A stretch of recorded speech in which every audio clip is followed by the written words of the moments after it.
അത് പാപ്പായ്ക്ക് 12,000 രൂപ ഒന്ന് സ്കാൻ ചെയ്യാൻ ഞാൻ ചോദിച്ചപ്പം എൻ്റെ മക്കളെ ഭാഗത്തുനിന്ന് കിട്ടിയ മറുപടി ഇതാ.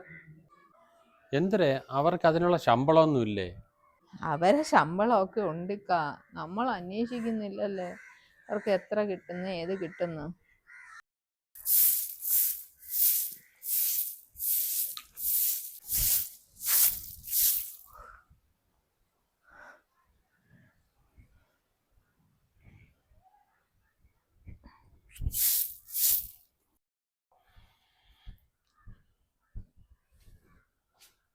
നീ എന്താ മുറ്റം തൂക്കുന്ന?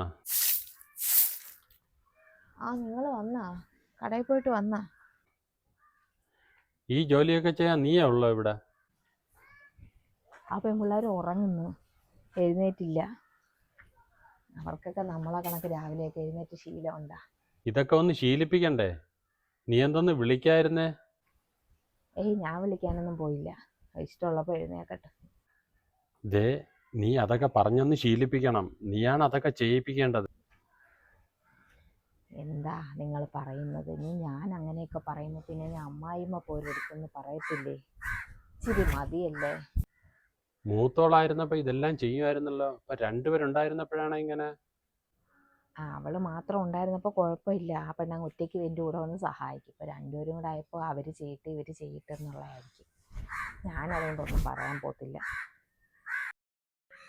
നീ ഇത് രണ്ടുപേരോടും പറഞ്ഞു കൊടുക്കണം, അല്ലെങ്കിൽ നിന്റെ ജീവിതകാലം മുഴുവനും നീ അവർക്ക് ജോലി ചെയ്ത് കൊടുക്കേണ്ടി വരും. വേണ്ട, നമ്മൾ എന്തെങ്കിലും പറഞ്ഞു പിന്നെ പറയാം അമ്മായിമ്മ പോരാന്ന്. അത് കാരണം പിന്നെ അങ്ങോട്ടോ ഇങ്ങോട്ടോ ബഹളമോ വഴക്കോ ഒക്കെ. എൻ്റെ വീട് സമാധാനമായിട്ട് പോകണം, നമുക്കതല്ലേ ആഗ്രഹം. അങ്ങനെ അങ്ങ് പോട്ട്. ഡേയ്, ഞാൻ അതുകൊണ്ട് പറഞ്ഞതല്ല. നിനക്കൊന്നാമത് നടുവയ്യ, പിന്നെ ഇത്രയും പ്രായമൊക്കെ ആയി. അതുകൊണ്ടാണ് ഞാൻ പറഞ്ഞത് നീ അവരെ വിളിച്ച് ഇതൊക്കെ ഒന്ന് ചെയ്യിപ്പിക്കണമെന്ന്. നടുവൊന്നും വയ്യ, അത് സാരമില്ല. നിങ്ങൾ അങ്ങോട്ട് ഇരിക്കും, ഞാൻ ഇച്ചിരി ചായ ഇട്ട് തരാം. അവരിഷ്ടമുള്ളപ്പോൾ എഴുന്നേക്കട്ടെ. ഞാനൊന്നും പറയാനൊന്നും പോകുന്നില്ല. നിങ്ങളിനി ഇവിടെ കിടന്ന മക്കളുടെ അടുത്തൊന്നും പറയല്ലേ. അവർ പറഞ്ഞിട്ട് പിന്നെ പറയും ഉമ്മ പറഞ്ഞ് പരാതി പറഞ്ഞ് വാപ്പായെ അറിയിച്ച്. എന്തിനാണ് നമ്മൾ ആവശ്യമില്ലാതെ? കുഴപ്പമില്ല, എന്നെ കൊണ്ട് ആവതുള്ളിടത്തോളം ഞാൻ പറ്റുന്നതൊക്കെ വേവിക്കുകയും പറക്കുകയും വീട്ടിലെ കാര്യങ്ങൾ നോക്കുകയും ചെയ്യും. എനിക്ക് അവരെൻ്റെ മക്കളെ പോലെ തന്നെ. പെൺമക്കളായാലും നമ്മൾ ചിലപ്പോൾ അങ്ങനെ ചെയ്യണ്ടേ? അതുകൊണ്ട് എനിക്കതിലൊരു വിഷയമില്ല. നിനക്ക് നീ കുറച്ച് റെസ്റ്റൊക്കെ വേണം, അതാ ഞാൻ പറയുന്നത്. ആയിക്കോട്ട്, കുഴപ്പമില്ല. വീട്ടിൽ അമ്മായിമ്മ പോലും ഇല്ല, സമാധാനമായിട്ട് പെൺമക്കളെ നോക്കുന്നതാണെങ്കിൽ വീട്ടിൽ പോയാൽ മതി. ഞാനൊരു പ്രശ്നം വെക്കാൻ പോകുന്നില്ല, നീയായി നിന്റെ പാടായി. പക്ഷേ ആ പെൺപിള്ളേർ തമ്മിൽ അത്ര ചേർച്ചയല്ലല്ലോടെ. അവരും അമ്മി ചെറിയ മുറുകുറുപ്പൊക്കെ, അതൊക്കെ അങ്ങ് ഒരു വീടല്ലേ. അനിയത്തിയും ചേട്ടത്തിയായാലും അങ്ങനെയൊക്കെ മുറുകുറുപ്പൊക്കെ കാണത്തില്ലേ? നിങ്ങൾ അതൊന്നും നോക്കണ്ട, ഒരു അമ്മ അങ്ങ് പൊയ്ക്കോളൂ. നമ്മൾ അതിലൊന്നും ഇടപെടാൻ പോവാതിരുന്നാൽ മതി. എങ്കിലും ഒരു വീടല്ലേ, ചില കാര്യങ്ങൾ കാണുമ്പോൾ അതൊക്കെ പറയണ്ടേ? അവരെന്തെങ്കിലും സംസാരിക്കുക, നമ്മൾ ഇടപെടണ്ട. നീ ചായ ഇട്. അങ്ങ് പോട്ട്. നിങ്ങൾ അവിടെ ഇരിക്കും, ഞാൻ പോയി ചായ ഇട്ടിട്ട്. ഞാൻ അതും പറഞ്ഞു അങ്ങ് വന്ന്. എൻ്റെ പാത്രം എവിടെ ഇരിക്കുന്നോ എന്തോ.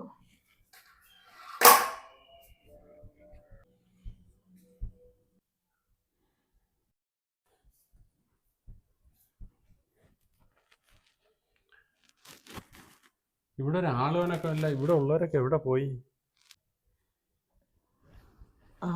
നിങ്ങൾ വന്ന. നീ എന്താടേ കിടക്കുന്ന?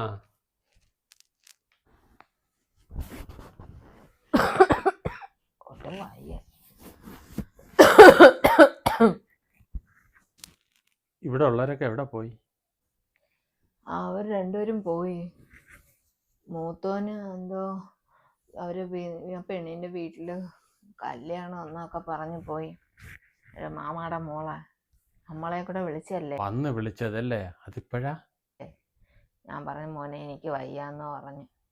അങ്ങനെ അവനും പെണ്ണും പോയി. അപ്പൊ ഇളയവനോടെ പോയി? മറ്റവരെന്താ ഒരു ടൂറാ, എന്തോ ജോലിക്കാരെ കൂടെ ടൂറ് പോകുന്നും പറഞ്ഞു പോയി. നിനക്ക് വയ്യാന്ന് നീ പറഞ്ഞാ?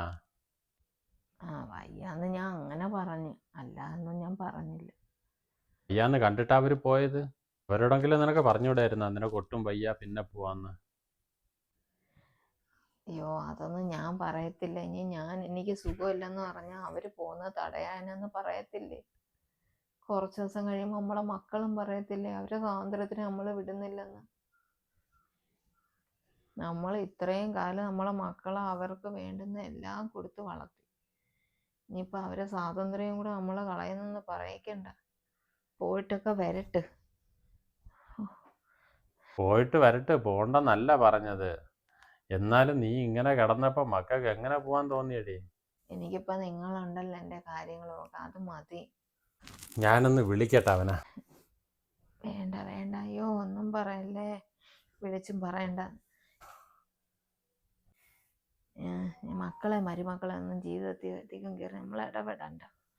ഞാൻ വരാൻ വല്ലതും കഞ്ഞി വല്ലതും വെച്ച് തരാം. വേണ്ട, കഞ്ഞി ഞാൻ വെക്കാം. അതിന് നിങ്ങൾക്ക് അറിയാവോ അതൊക്കെ വെക്കാൻ? ആ കഞ്ഞിയല്ലേ, അത് ഞാൻ അറിയാവുന്ന കണക്ക് വെക്കാം.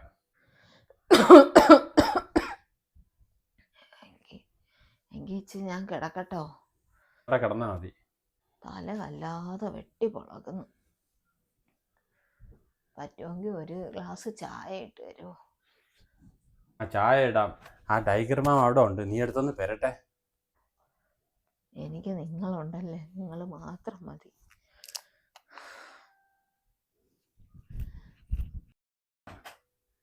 ആ വേണ്ട, ഞാൻ ഇട്ട്, കുഴപ്പമില്ല, ഞാൻ ഇട്ടോളാം. നിങ്ങൾക്കറിയോ കഞ്ഞി വെക്കാൻ? അതോ ഞാൻ വരണോ? ആ ഇതിനകത്ത് പൊടിയരി ഇരിപ്പുണ്ട്, അത് ഇച്ചിരി ഇട്ട് ഒരു ഗ്ലാസ് അരി ഇട്ടിട്ട് ഒരു 2 ഗ്ലാസ് വെള്ളം കൂടെ അങ്ങ് ഒഴിച്ചാൽ മതി. ഒരു 2 വിസിലും കേൾപ്പിച്ചാൽ മതി. നമുക്ക് 2 പേർക്കും അത് മതി. അച്ചാറും കാണണം.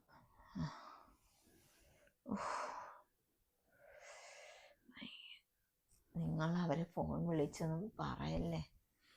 അവർ പോയത് നമുക്ക് ഇഷ്ടപ്പെട്ടില്ല എന്ന് വിചാരിച്ചായിരിക്കുമെന്ന് പറയും. നിങ്ങൾ ഒന്നും പറയണ്ട. നിങ്ങൾ എന്തെങ്കിലുമൊക്കെ പറയുന്നത് കേട്ടിട്ട് പിള്ളേർക്ക് നിങ്ങളോടൊരു വെറുപ്പും തോന്നണ്ട. ഇപ്പം തന്നെ പിള്ളേർ അത്ര നിങ്ങളോട് സംസാരിക്കാത്തതും അതാ. വയസ്സാകുമ്പോൾ നമ്മളെ കാര്യം നോക്കി അങ്ങ് പോകണം. ഞാനൊന്നും പറയുന്നില്ല, ഞാനൊന്നും പറയാൻ നീ സമ്മതിക്കത്തില്ലല്ലോ.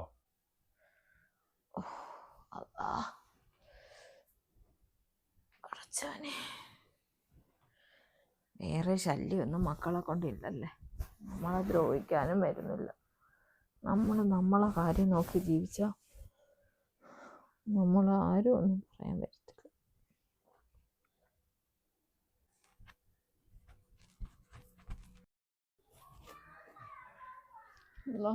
എന്ത് ചെയ്യും? നാളെ ചെല്ലേണ്ട ദിവസമാണല്ലോ.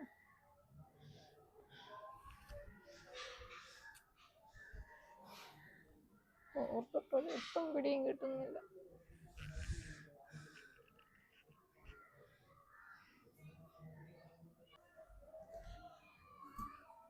നീ എന്താടേ ഒറ്റയ്ക്ക് ഇവിടെ ഇരുന്ന് സംസാരിക്കുന്നത്? നിങ്ങൾ വന്നാ?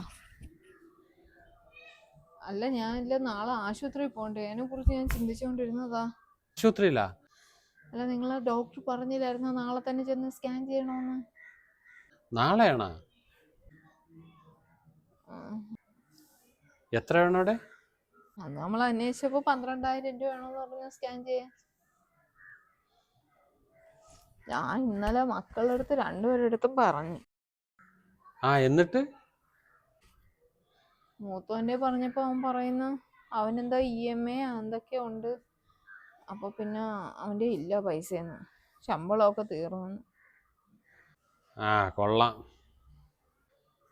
അങ്ങനെ പിന്നെ ഇളയൻ്റെ പറഞ്ഞപ്പോൾ അവൻ പറയുന്നു അവൻ്റെ ഭാര്യയ്ക്ക് ഒരു സാരി ഓർഡർ ചെയ്തിട്ട് പൈസ ഇല്ല, ഉമ്മാടെ ചോദിക്കായിരുന്നു ഞാൻ. എന്തരേ, അവർക്ക് അതിനുള്ള ശമ്പളമൊന്നുമില്ലേ? അവരെ ശമ്പളമൊക്കെ ഉണ്ടിക്കാ, നമ്മൾ അന്വേഷിക്കുന്നില്ലല്ലേ അവർക്ക് എത്ര കിട്ടുന്നു, ഏത് കിട്ടുന്നു. നമ്മൾ വിചാരിച്ച അവരെ ഇഷ്ടത്തിന് അവർ ജീവിക്കിട്ടെന്ന്. അപ്പോൾ സ്വന്തം പാപ്പായ്ക്ക് 12,000 രൂപ ഒന്ന് സ്കാൻ ചെയ്യാൻ ഞാൻ ചോദിച്ചപ്പം എൻ്റെ മക്കളെ ഭാഗത്തുനിന്ന് കിട്ടിയ മറുപടി ഇതാ. നീ ഇപ്പം ഇരുന്ന് കരഞ്ഞിട്ടെന്താ കാര്യം? അതൊക്കെ നീ മുമ്പേ ഓർക്കണമായിരുന്നു.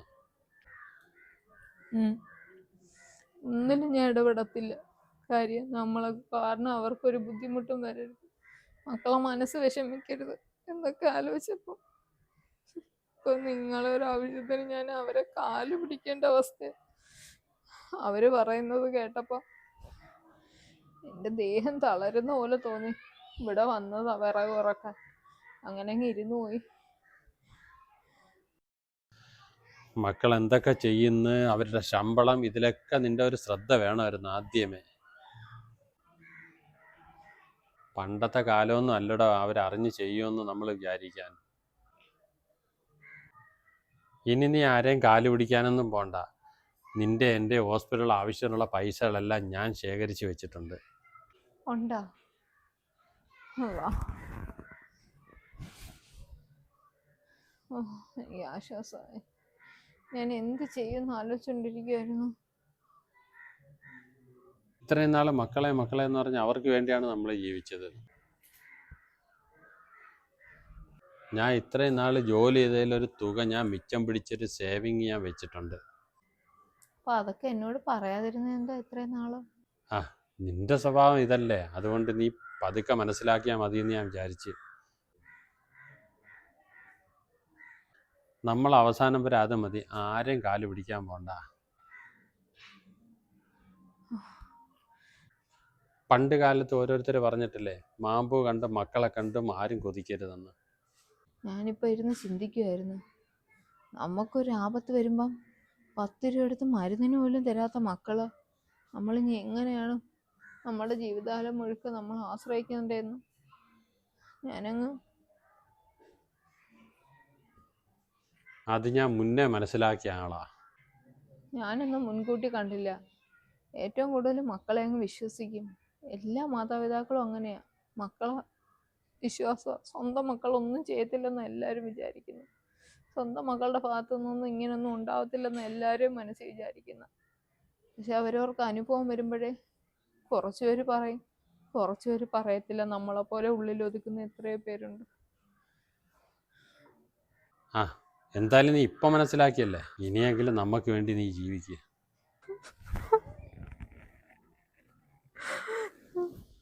ഞാൻ തളർന്നു പോയി ഇതൊക്കെ കേട്ടപ്പോ. ആ, നീ കരയൊന്നും വേണ്ട. ഇത്ര നാൾ എങ്ങനെ ജീവിച്ച അതുപോലെ ജീവിച്ചാൽ മതി.